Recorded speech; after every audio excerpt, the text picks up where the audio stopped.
Hey everyone, and welcome back to Ronnie the Reader. Today we are doing a quick kind of seasonal reading wrap-up. So last time I posted a wrap-up was at the end of April. So we're going to be talking about books that I finished in May, June, and July. And unfortunately, I took a long break and I kind of talked a little bit about just like mental health struggles and things going on in my life that kind of got in the way of making videos, and that also got in the way of reading as well. So over the course of these 3 months, I actually don't have that many books to talk about. I only have 7 books that I finished over the course of May, June, and July. So we're going to be running through each book. I'll give a little bit of a synopsis of the book and obviously my rating and what I thought of it and a little review. So we have 7 books to get through, so let's start jumping in and we will talk about the first book that I have. Okay, the first book that I finished back in May was Recursion by Blake Crouch.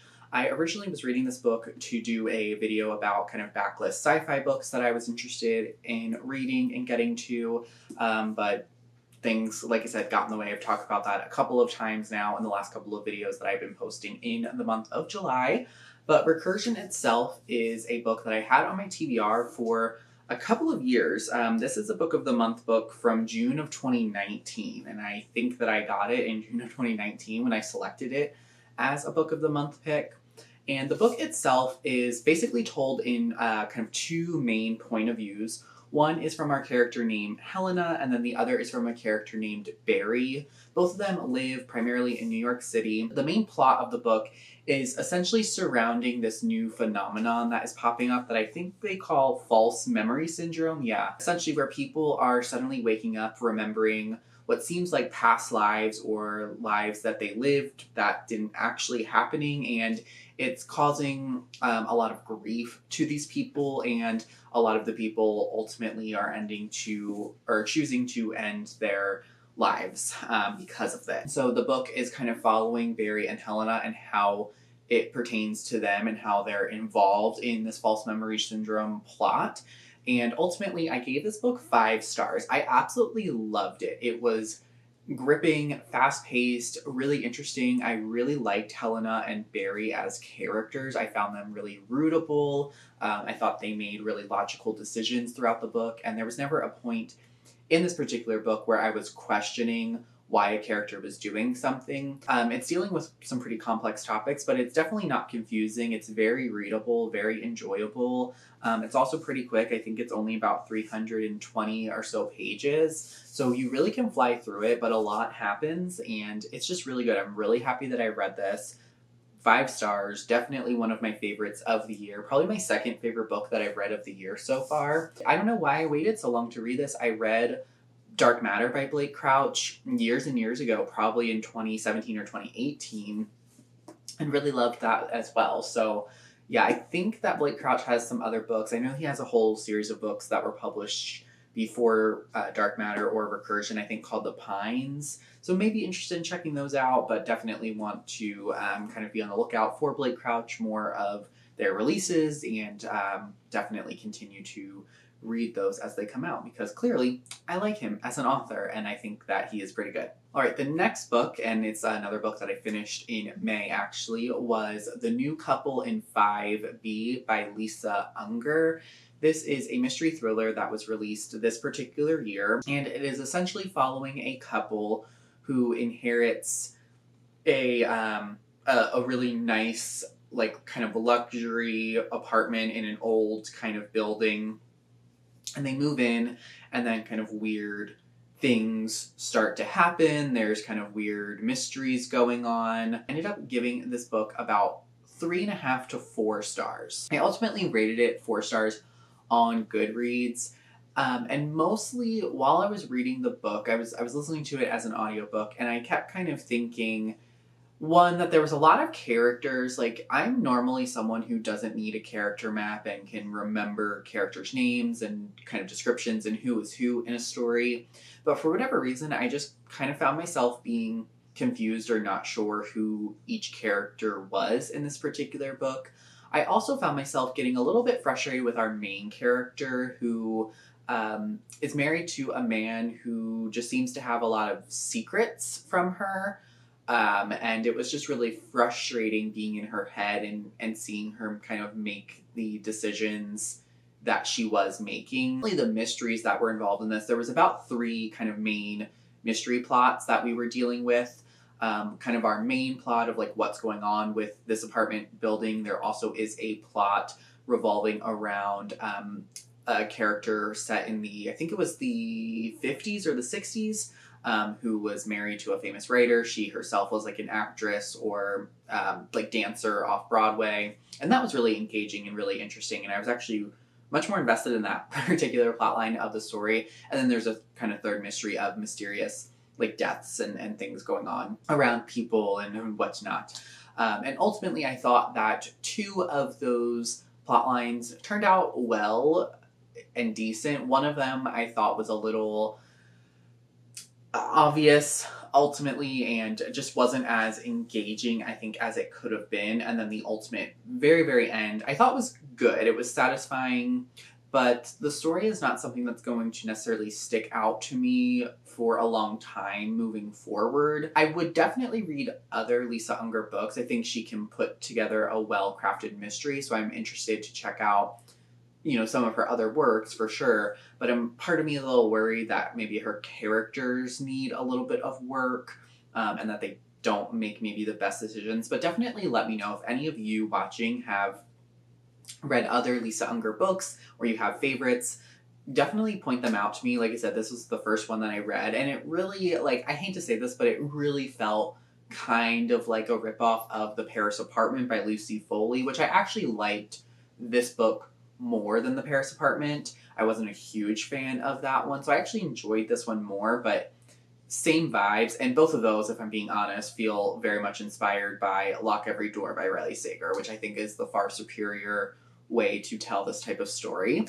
But yeah, so this one ultimately about a 4-star rating, 3.5, kind of right around there. So good. Would recommend if you're into mystery thrillers and you haven't read this one yet. I don't think it's a waste of time or bad necessarily.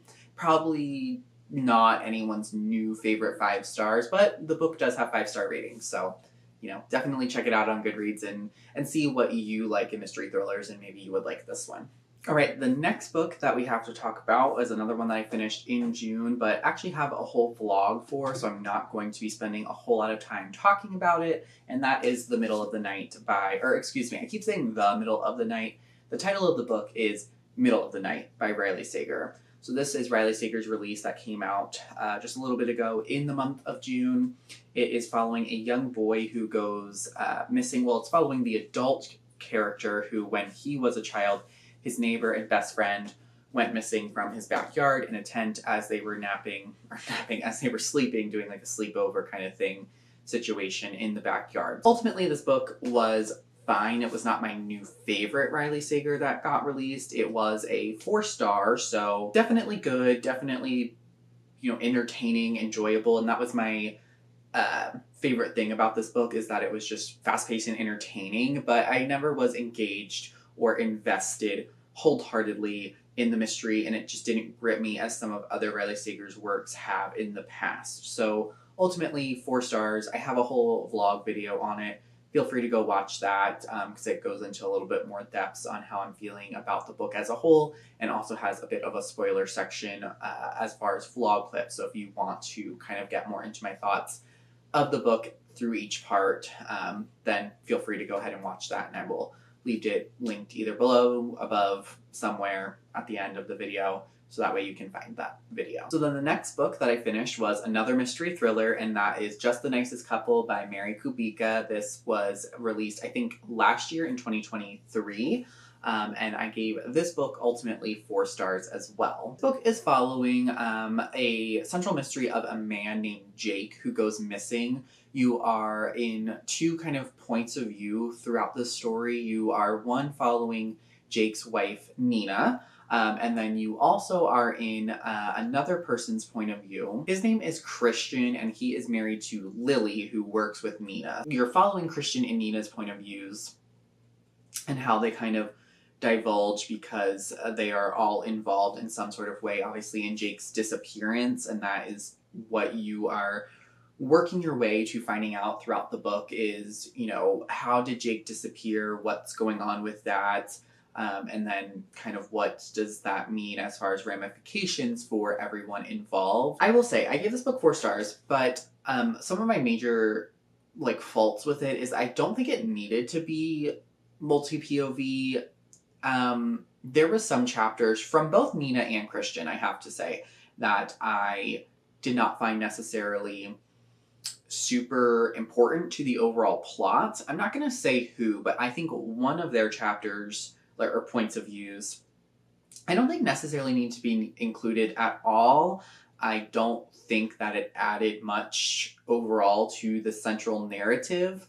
But with that being said, the book is very entertaining. It's wildly just kind of soapy in a sort of way. Like, this was just really fun. Like, it's just a fun, quick story. I was really engaged while reading it. Like, I read it pretty quickly and definitely wanted to get back to it when I had put it down, and definitely thought that it was a well-crafted book itself. Like, Mary Kubica has written a lot of books at this point. I've read a couple of her books, and I think they're always pretty good. And so this isn't any sort of, you know, major outlier in either a good or a bad way from her other work that I've seen.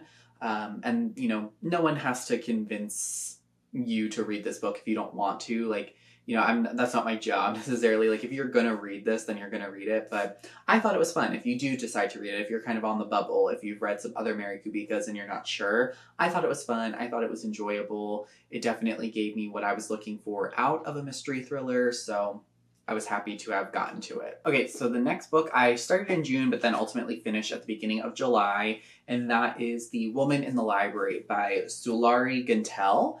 And this is a mystery thriller, obviously, that I ultimately rated 5 stars. So the main plot of this book is you are following 4 characters who are in a reading room in, I think it's the Boston Public Library. They hear a scream, a woman scream, and they're basically told to just kind of stay put as the security investigates what happened.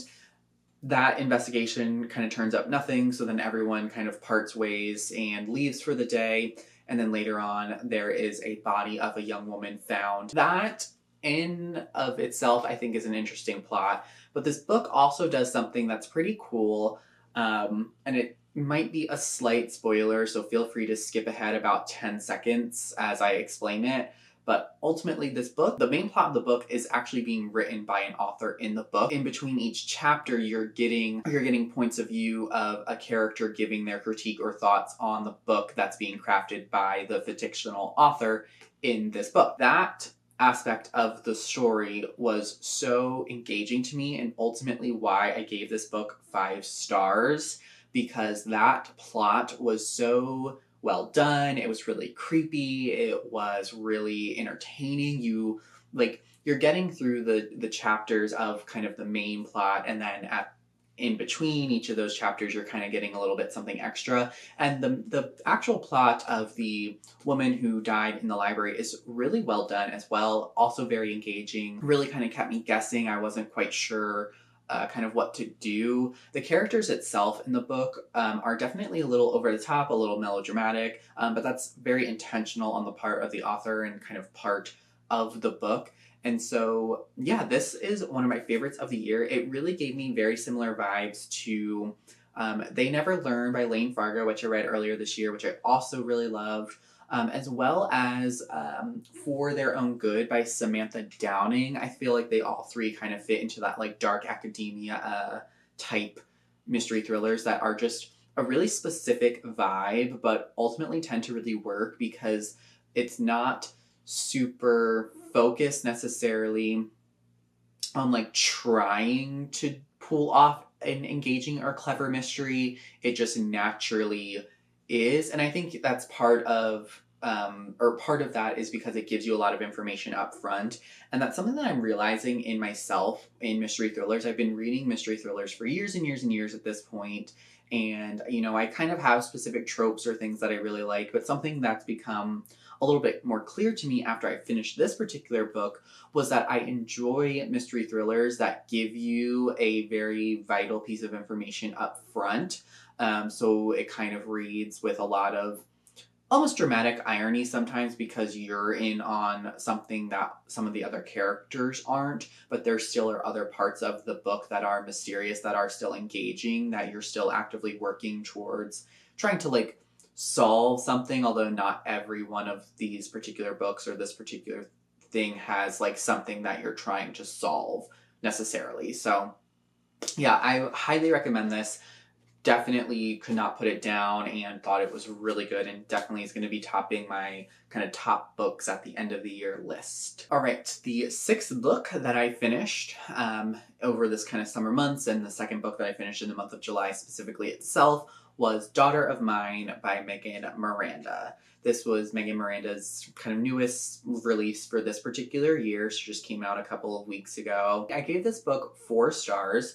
The book is following a young girl who returns to her hometown in North Carolina after her father has passed away, and he has actually left her the house that she grew up in with her brothers. She has 2 older brothers who she doesn't have the best relationship with necessarily, and everyone's a little bit confused as to why their father chose to leave the house to her. But then the book itself, the kind of central mystery, is following our main character's disappearance of her mother. It comes to surface because there's a lake near their town that's kind of drying up, and so the water levels are rapidly falling. And because of that, there was a discovery of a car, and that kind of leads to a mystery unraveling, a mystery unfolding. And I thought this was a good Megan Miranda. It wasn't my favorite one that I've ever read, but there's just something about Megan Miranda's books, I don't know what it is, that I just really enjoy. I enjoy kind of the smaller town feel. I enjoy like the North Carolina setting. I just like the way that her books play out. You know, there's like this book and all of her other books, there's nothing that's like super shocking or anything, but it's one of those stories, and in her books in particular for me, are ways where I can just shut off my brain when I'm listening to them or reading them, and I just let the story wash over me. So I kind of always tend to come out surprised and impressed because I'm just listening to an engaging, interesting story. She always has interesting, engaging stories, in my opinion. I know other people find Megan Miranda's books to be really boring and not a lot happens. And personally, I was not a fan of all of the Missing Girls when I read it. I read that years ago, and it took me a long time to read any other Megan Miranda's after that. I don't know what it is about that particular one that just didn't work for me, because that's actually one that is told in a really different kind of way than all of the other ones, and maybe that's it. But as far as Daughter of Mine, it would rank kind of somewhere in the middle of my Megan Miranda's. I thought the way that this particular story played out was a lot more active than some of the other ones that she has. I thought our main character was taking more of an active approach in the story in trying to find out kind of what happened to her mother and what was going on with her family, and kind of the secrets that were surrounding the town and her family and her mom. It just was good, and I think there was some interesting plot developments and interesting like red herring parts that you maybe couldn't quite always guess or figure out what was going on, which led to a active and satisfying ending to this book. All right, so then the last book, we are finally ending with not a mystery thriller. We started with not a mystery thriller, we're ending with not a mystery thriller, and this one is an adult male-male romance called In the Case of Heartbreak by Courtney Kay. And I gave this book 3 stars. I finished it about a week and a half ago at this point, and I haven't picked up anything since. But as far as In the Case of Heartbreak, it is following a couple named Adam, and I can't remember the other person's name right now, but it was fine. I gave it 3 stars. It was very cheesy, I have to say. The book was very cheesy, and a lot of cringe lines I found throughout, and there was just a lot of cringe things happening. Like, it wasn't sweet or romantic. It just kind of came off as like a okay kind of thing. Never was I super invested. I kind of just finished the book to say that I finished the book. It was a 3-star. Like, it wasn't anything that I was rooting for as far as like the couple. They're perfectly fine people. There was a lot of um, frustrating parts because they clearly liked each other, but it took like 100 pages to have a conversation about them liking each other. And also, our main character, he's the son of a famous like music producer. And when he was a kid, he kind of had like a traumatic experience where he got lost in the woods for a couple of hours. And it was like kind of headlines because his dad was like semi famous as like a music manager. And so because of that, he's always had a fear of like the public spotlight. Yet when we start the book, he is choosing actively to go on to a baking competition reality show for his bakery. What? So right then and there, I was like, well, I don't really trust this character and what they say, and they don't seem super consistent in their actions. And then on top of that, he was kind of whiny and annoying. Sorry, he was. And then on top of that, the romance itself was just kind of cringe. So it wasn't bad. I'm not saying that the book was bad, but yeah, definitely just was a little maybe juvenile. But the book itself is definitely an adult book, so it's not even like it's a YA type of thing. I don't know. I would read other Courtney K's in the future, kind of check out other of their work or more of their work if the opportunity arises, but there's nothing about this particular one that would be driving me to do that anytime soon. And there's nothing about this particular book that is sticking out that this would remain with me. It's definitely going to fall kind of somewhere probably in the middle to lower end of my book rankings at the end of this year when I do finish everything. So, it's not something that's going to stick with me forever. All right, and that was it. Those were all of the books that I finished over the last couple of months, over these kind of summer-ish months. Definitely let me know what you thought of any of these, if you've read any of them, and what your summer reading has kind of looked like. Summer really is a hit or miss months for me. Sometimes I really pick up and read a lot during the summer. Sometimes I slow a lot down because the summers just tend to be a busier time. This particular year definitely had a lot more to do with just mental health and being mentally and physically well. So there's that, but I am hoping to read at least 2 books in the month of August. I'm really gearing up here for my move in a couple of weeks, as long as everything kind of goes to plan. So I don't know how much reading's really going to get done over the next 2 to 3 months. I'm hoping to finish at least 1 or 2 books every month. So that way, if I at least can't do a monthly wrap up or just don't feel like it's necessary, I can do more of a seasonal wrap up for fall and maybe winter at the end of the year. So that is everything for today. Thank you so much for watching, and I will talk to you again soon.